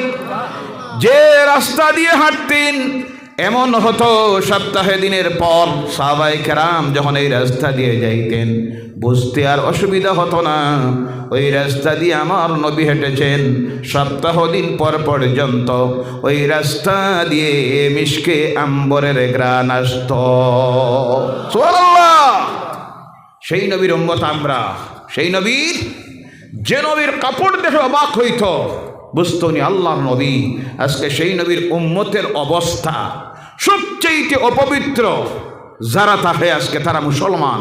কথা বুঝতেছেন আপনারা? দাঁতের খবর নাই, নৌকের খবর নাই, চুলের খবর নাই। কোনোটার তো এমন হইছে চুল দেখলে বোঝা যায় না এটা মানুষের বাচ্চা না গুড়ার বাচ্চা। জি আছে না নাই? কথা বলেন, আছে না নাই? আছে। আহারে বাপ দেখে ছেলেরে হয়, আরে এটা হইল কেন তোমার এই অবস্থা? ছেলে হয়, আব্বা আপনি বুঝতেন এইটা এখন চলে। কি হয়? চলে। বাপ কয় আচ্ছা বাবা সালা। এই তো চলতেছে, এই তো চলতেছে, চলতেছে আর চলতেছে। চলতে চলতে গিয়ে ওটা সমাজটা আজকে ধ্বংসের দিকে চলে যাইতেছে। বিশেষ করে আমার যুব সমাজ, পরবর্তী প্রজন্ম যারা উঠে আসতেছে, ইসলামের ভবিষ্যৎ, জাতির ভবিষ্যৎ, তারা আজ ধ্বংসের দিকে চলে যাইতেছে। যাওয়ার কারণ হলো ওই যে চলতেছে চলতেছে, পৃথিবীতে যা চলতেছে সব চালাইতেছেন। আপনার এইভাবে চললে হবে না। ও যুবক ভাইয়েরা, তোমার চলার সঙ্গে চললে হবে না, তোমার চলতে হবে আমার রসুলের চলার সঙ্গে চলা মিলাইয়া। কথা ঠিক কিনা? রসুলের সাহাবায়ে কেরামদের চলার সঙ্গে তাল মিলিয়ে তোমার চলতে হবে। তোমার এই দুনিয়ার জীবন চিরস্থায়ী জীবন নয়, তোমার চিরস্থায়ী জীবন হলো পরকালীন জীবন, জান্নাতের জীবন।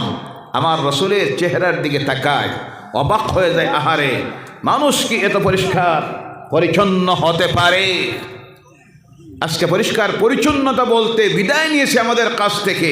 অনেক সময় নিজের লজ্জা লাগে, ফ্লাইটে উঠেছে, ইন্টারন্যাশনাল ফ্লাইটে ভিআইপি প্যাসেঞ্জার উঠে গেছে, ওঠার পরে যে আচরণ করে আর তার শারীরিক যে অবস্থা অন্য ধর্মের মানুষ দেখে চিন্তা করে, আহারে এর নাম নাকি মুসলমান, এই কি মুসলমানের চরিত্র। বিমানবন্দর রেলওয়ে স্টেশনে গেছে, ট্রেনে উঠেছে, ওঠার পরে তার যে অবস্থা, শরীরের কাপড়ের গায়ের ময়লার ব্যবহার, অন্য ধর্মের মানুষ দেখে নফরত করে আর মনে মনে ভাবে এই কি ইসলামের শিক্ষা, এরা কি মুসলমান, কি চরিত্র, কি ব্যবহার, নফরত করে। অপরিষ্কার অপরিচ্ছন্ন দুনিয়ার মানুষকে এক সময় পরিষ্কার পরিচ্ছন্নতার পাঠ দিয়েছে ইসলাম, বিশ্ব মানুষকে পরিষ্কার পরিচ্ছন্নতার সবক দিয়েছে মুসলমানেরা, বলে সুবহানাল্লাহ। যার জন্য আমার আল্লাহ বলছেন ইন্নাল্লাহা ইউহিব্বুল মুতাতাহহিরিন, আল্লাহ পরিষ্কার পরিচ্ছন্নতাকারীকে ভালোবাসেন। কারে ভালোবাসেন? পরিষ্কার পরিচ্ছন্নতা রাখে। আল্লাহ রাসূল বলছেন আত-তুহুরু নিসফুল ঈমান, পরিষ্কার পরিচ্ছন্নতা হচ্ছে ঈমানের অর্ধেক। যত সময় আপনার মধ্যে পরিষ্কার পরিচ্ছন্নতা আসবে না, তত সময় পর্যন্ত তুমি পরিপূর্ণ ঈমানদার হওয়া সম্ভব হবে না। তাই এই পরিষ্কার পরিচ্ছন্নতা আসার জন্য আল্লাহ রাব্বুল আলামিন আমাদের প্রতি ৫ ওয়াক্তের নামাজ যখন ফরজ করেছেন, ওই নামাজের আগে আল্লাহ পাক আর একটা ইবাদতকে ফরজ করেছেন, যেই ইবাদতের নাম হলো ওযু। কোনটা? ওযু দেওয়ার কারণ হলো আপনাকে পরিষ্কার পরিচ্ছন্ন রাখার জন্য। আজকে ওযু নাই, নামাজ নাই, যার কারণে সকল প্রকারের অপরিষ্কার অপরিচ্ছন্নতা আপনার শরীর থেকে শুরু করে, কাপড় থেকে শুরু করে, বিছনার থেকে শুরু করে, ঘর থেকে শুরু করে, রাস্তা পর্যন্ত যাদের অপরিষ্কার অপরিচ্ছন্ন, তারা হয়ে গেছে আমরা মুসলমান। ও মুসলমান, তুমি তেমন হওয়ার নয়। তোমার নবীর পরিষ্কার পরিচ্ছন্নতা দেখে সেই পথহারা মানুষগুলি চিন্তায় পড়েছে, শুনলাম এই মানুষ পাগল, শুনলাম জাদুঘর। এই মানুষ পাগল হতে পারে না, এই মানুষ জাদুঘর হতে পারে না। পাগল হলে এইভাবে পরিষ্কার পরিচ্ছন্নতা তার মধ্যে থাকতো না, বলে সুবহানাল্লাহ। আমার নবীর সামনে দাঁড়িয়ে গেছে নবী মুহাম্মদ রাসূলুল্লাহ সাল্লাল্লাহু আলাইহি সাল্লাম। সেই সময় আল্লাহর কালাম কোরআনুল কারীম তিলাওয়াত শুরু করেছেন। ওই তিলাওয়াতের মাধুর্যতায় তাদের হৃদয়ের মধ্যে গিয়ে তীরের গুলির মতো আসর করেছে। আল্লাহ রাসূলের চেহারার দিকে তাকায় আর কান দিয়ে আল্লাহর কালামের তিলাওয়াত যখন ঢুকতেছে, তারা নিজে বুঝতেই পারে নাই, তাদেরও জানতে 2 চোখ দিয়ে পানি পড়া শুরু হয়ে গেল। আর হাজার হাজার মানুষের জবান দিয়ে উচ্চারিত হওয়া শুরু হয়ে গেল, লা ইলাহা ইল্লাল্লাহু মুহাম্মাদুর রাসূলুল্লাহ, লা ইলাহা ইল্লাল্লাহ, লা ইলাহা।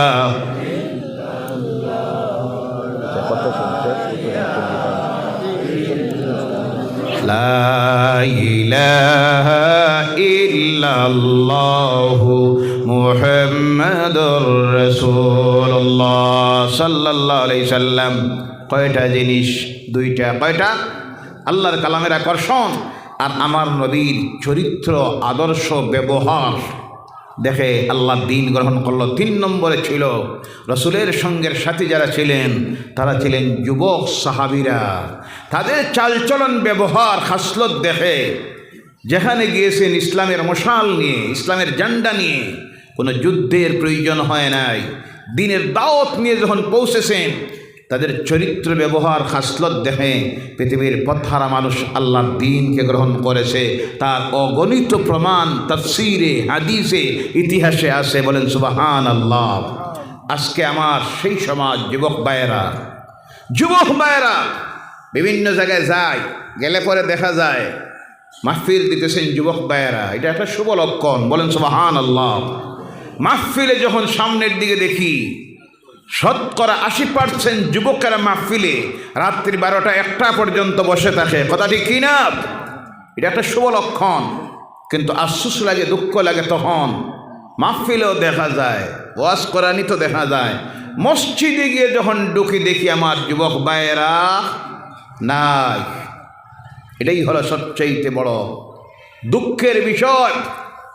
যেইভাবে মাহফিল দিতেছেন, রাত 12টা পর্যন্ত মাহফিলে বসে আছেন, সেইভাবে হাজিরি যদি আল্লাহর ঘরে রোজ 5 বার আমার সমাজের যুবকেরা দেওয়া শুরু করে দেয়, মদ ছেড়ে দে, সুদ ছেড়ে দে, জেনা ছেড়ে দে, হিরোইন খাওয়া, গাঞ্জা খাওয়া, ইফটিজিং, পরনারী অপহরণ, দর্শন, আল্লাহর নাফরমানির সমস্ত কাজকে তালাক দিয়ে ওই যুবকেরা যদি 5 ওয়াক্তের নামাজি হয়ে যায় আর আমার রাসূলের সুন্নত দিয়ে নিজের জীবনটাকে গঠন করে বিশ্ব মানুষের সামনে গিয়ে যদি ইসলামের দাওয়াত তার আমল দিয়ে দেয়, ইনশাআল্লাহ, বলেন ইনশাআল্লাহ, সেই দিন বেশি দূরে নয় যেই দিন এই পৃথিবীতে আবার প্রতিষ্ঠিত হয়ে যাবে ইসলাম আর কোরআন, আর শাসনে বসবে মুসলমানেরা। বলে সুবহানাল্লাহ। ও আমার ভাইয়েরা, ও মুসলমানেরা, আমার কাছে আজকে আমাকে দেখে ইসলাম বুঝবে না, আমার কাছে আসবেও না, কারণ তারা জানে এরা হইল মৌলবাদী। কিবাদী? এরা কট্টরবাদী, এরা সন্ত্রাসবাদী। বুড়ো বাবাজির কাছে এসে ইসলাম শিখবে না, ইসলামকে জানতে যাবে না, দেখতে যাবে না, কারণ তারা জানে এরা বুড়া মানুষ, বুড়া চাষা, এর কাছে কি আছে। আপনারাই হতে হবে মডেল। আমার রসুলের আদর্শ দিয়ে রসুলকে মডেল হিসাবে গ্রহণ করে যুবক ভাইয়েরা আপনারা যদি এদের জীবনকে, চরিত্রকে গঠন করে সর্বত্র রাজনীতির ময়দানে, কলেজে, ইউনিভার্সিটিতে, ব্যবসা কেন্দ্রে, হাট বাজারে যুবক ভাইয়েরা যদি নিজেকে কোরআন দিয়া রসুলের আদর্শ সুন্নতের রঙে রঙিন বানাইয়া আল্লাহর নাফরমানির কাজকে ত্যাগ করে দিয়া যারা ইসলাম থেকে দূরে সরে গেছে, ইসলামের অপপ্রচার করতেছে, ইসলামের বিরুদ্ধে ষড়যন্ত্র করতেছে, তাদের সামনে গিয়ে যদি আপনি মডেল হয়ে ইসলামকে তুলে ধরেন, কোরআনকে যদি তুলে ধরেন, আমার নবীর আদর্শকে যদি তুলে ধরেন, তাহলে আপনাকে দেখে তারা বুঝবে ইসলাম কারে কয়, কোরআনের শিক্ষা কি, মুহাম্মদ সাল্লাল্লাহু আলাইহি সাল্লামের শিক্ষা ছিল কি। তখন আপনার তরবারের প্রয়োজন হবে না, যুদ্ধের প্রয়োজন হবে না, ঝগড়ার প্রয়োজন হবে না, আপনাকেই দেখেই তারা বুঝবে ইসলাম, কোরআন। তারা তখন পথহারা মানুষগুলি সেই গুমরাহির রাস্তা থেকে ফিরে আসবে ইসলামের দিকে। বলেন সুবহানাল্লাহ। ও আমার যুবক ভাইয়েরা, ফিরে আসুন। মোবারক রমজানের মাস সামনে আসতেছে, সেই মাসে নিজের আমল তৈরি করুন, বেশি বেশি করে আমল তৈরি করুন, নিজেকে মুত্তাকি বানান। রোজা তো আসতেছে আমাদেরকে পরিবর্তন করার জন্য। কিসের জন্য? পরিবর্তন করার জন্য। আমরা অনেকে মনে মনে ভাবি এই রমজান আসতেছে, আমাদেরকে রোজার মাধ্যমে আল্লাহ কষ্ট দিবেন, দিয়ে মনে হয় আল্লাহ শান্তি পাবেন, আল্লাহর মর্যাদা ইজ্জত বাড়বে। তা না, একদিকে আল্লাহ রোজার মাধ্যমে আমাদের গুনাহ মাফ করবেন, আর অন্যদিকে আল্লাহ কেন রোজা দিতেছেন? আল্লাহ বলছেন, ইয়া আইয়ুহাল্লাযীনা আমানু কুতিবা আলাইকুমুস সিয়ামু কামা কুতিবা আলাল্লাযীনা মিন ক্বাবলিকুম লাআল্লাকুম তাত্তাকুন। জোরে বলো আল্লাহু আকবার। হে ঈমানদারেরা, তোমাদের উপর রোজা ফরজ করে দিয়েছি, শুধু তোমাদের উপরে নয়, তোমাদের উপর রোজা ফরজ করে দিয়েছি যেইভাবে তোমাদের পূর্ববর্তীদের উপরে রোজা ফরজ করে দিয়েছিলাম, সেইভাবে তোমাদের উপরে রোজা ফরজ করেছি। কি জন্য? আল্লাহ বলছেন লাআল্লাকুম তাত্তাকুন, যাতে এই রোজার মাধ্যমে তোমরা মুত্তাকি হয়ে যাইতে পারো। সুবহানাল্লাহ। এর কারণে দেখবেন রমজান মাস যখন আসে আমরা মুত্তাকি হয়ে যাই, ফরজগার হয়ে যাই, 5 ওয়াক্তের নামাজ পড়ি। কথা ঠিক কি না?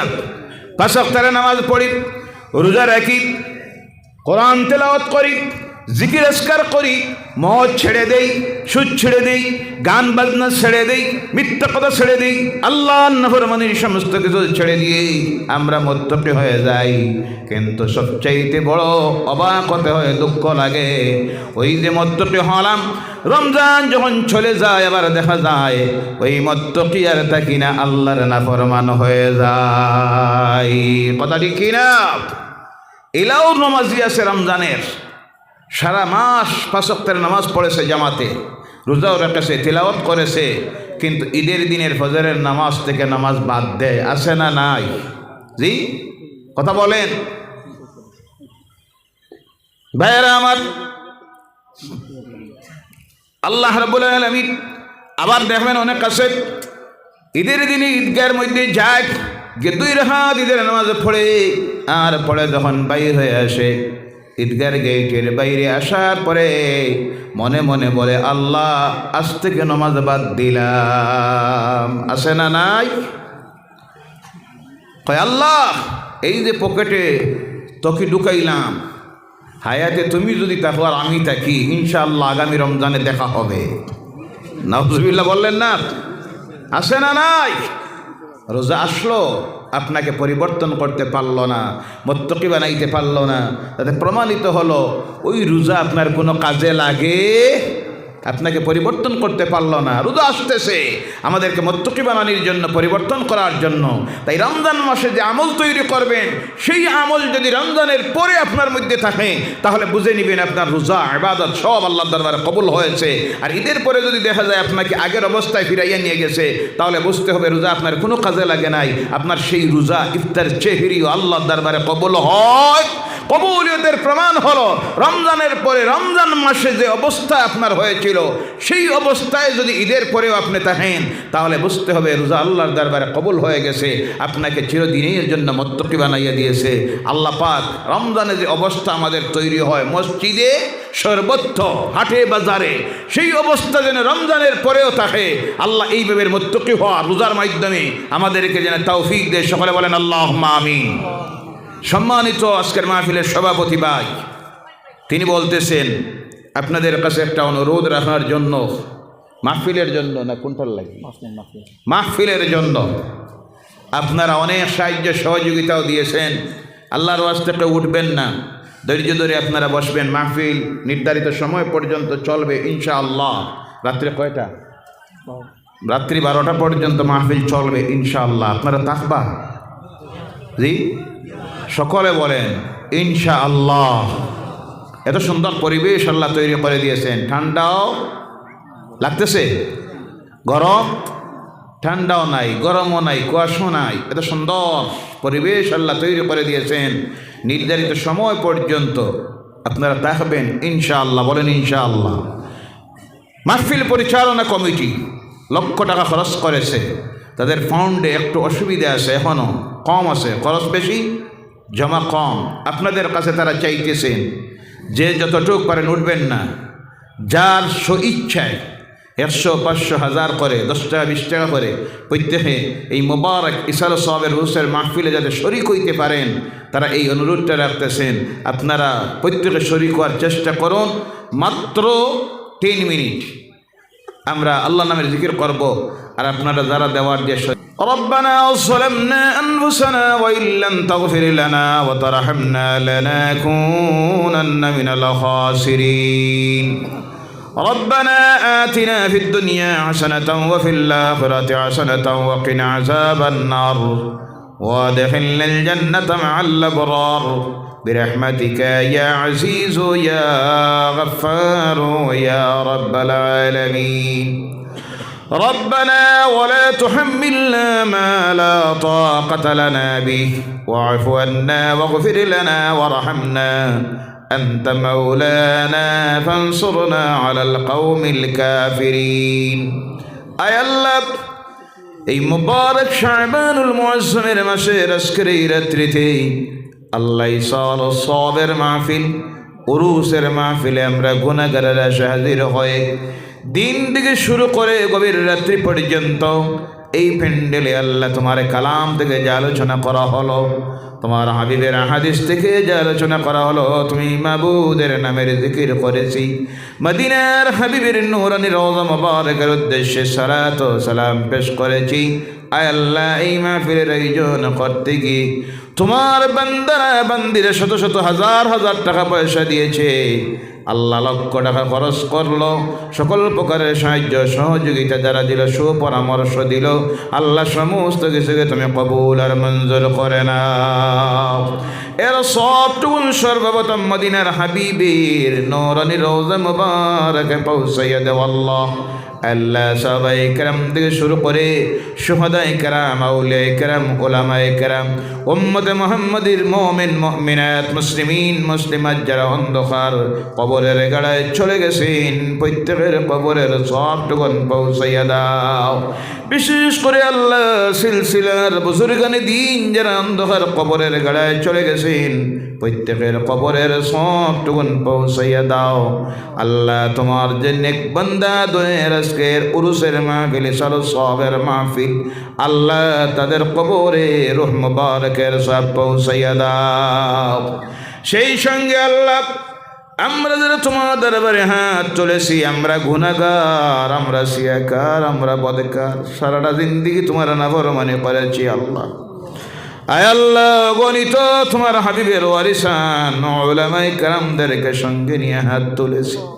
দাঁড়িয়ে থাকা মুরব্বীরা হাত তুলে আসেন, সমাজের সম্মানিত ব্যক্তিরা আইম্মাতুল মাসাজিদেরা হাত পাতাইয়াছেন, হুফাজুল কোরআন কোরআনুল কোরআনের হাত তুলেছেন, নিষ্পাক মাসুম বাচ্চারা হাত তুলে আছে, পর্দার আড়ালের মায়েরা বোনেরা হাত পাতাইয়া হাজির। বিশেষ করে আল্লাহ শত শত যুবক ভাইয়েরা তোমার দরবারে হাত পাতাইয়া হাজির। আল্লাহ যার হাতটার দিকে চাইতে গিয়ে তোমার রহমতের দরিয়ায় জোশ মারতেছে, সেই তোমার অনেক বান্দাদের হাতটার দিকে চাইয়া আল্লাহ আমরা গুনাহগারদের দোয়াটাকে তুমি কবুল করে নাও। আয় আল্লাহ আমাদের আমল আমার জীবনের গুনাহগুলি মাফ করে দাও রব্বুল আলামিন। আমরা যারা হাত তুলেছি আর এই মাহফিলের আয়োজন যারা করেছেন, শোনার জন্য যারা এসেছেন, এই মাত্র বলা মাত্র তোমার যত বান্দারা আল্লাহ সাহায্য দিল, সহযোগিতা দিল, আল্লাহ এর সবটুকুন সর্বপ্রথম আমাদের কবরবাসী মা বাপের অন্ধকার কবরে পৌঁছাইয়া দাও। এই মাহফিলটার ওসিলায় আল্লাহ আমাদের মা বাপের জীবনের গুনাহগুলি মাফ করে দাও।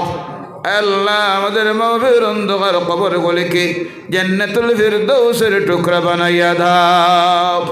সেই সঙ্গে আল্লাহ আমাদের প্রত্যেকের দিলের নেক আশাগুলি তুমি পূর্ণ করে দাও। যার যে সমস্যা সে সমাধান দাও, অসুবিধা যার যেটা আছে তোমার কুদরত থেকে দূর করে দাও। ব্যবসায়ী ভাইদের ব্যবসায় বরকত দাও, অভাবীদের অভাব দূর করে দেও, ঋণগ্রস্তদেরকে ঋণ মুক্ত বানাইয়া দেও। আয় আল্লাহ খাস করে তোমার দরবারে আরজ রাখি মাবুদ, অনেক ছেলে মেয়েরা পরীক্ষা দিতেছে, মেট্রিক হায়ার সেকেন্ডারি, দোয়া চায় আল্লাহ এদেরকে পরীক্ষায় তুমি কামিয়াব করে নাও রব্বুল আলামিন। এই দুনিয়ায় আমরা কেউ চিরস্থায়ী নয়, চলে যাব, কোন সময় যাওয়ার ডাক আসবে আমরা জানি না মাবুদ। আল্লাহ যাওয়ার সময়টা বড় কঠিন সময়, সেই সময় মালাকুল মউতের সামনে হাজির করাইয়া সাকরাতুল মউতের ঘাটে আমাদেরকে আটকাইয়া রাখিও না আয় আল্লাহ। জীবনের শেষ সময় নূরের নবী নয়নের সামনে হাজির করে দিও। এই দুনিয়ার জীবনের শেষ কথাটা বারবার আমাদের জবানটা দিয়ে জারি করে দিও লা ইলাহা ইল্লাল্লাহু মুহাম্মাদুর রাসূলুল্লাহ সাল্লাল্লাহু আলাইহি ওয়াসাল্লাম। সুবহান রাব্বিকা রাব্বিল ইজ্জাতি আম্মা ইয়াসিফুন وسلام على المرسلين والحمد لله رب العالمين آمين. السلام عليكم ورحمة الله. السلام عليكم ورحمة الله.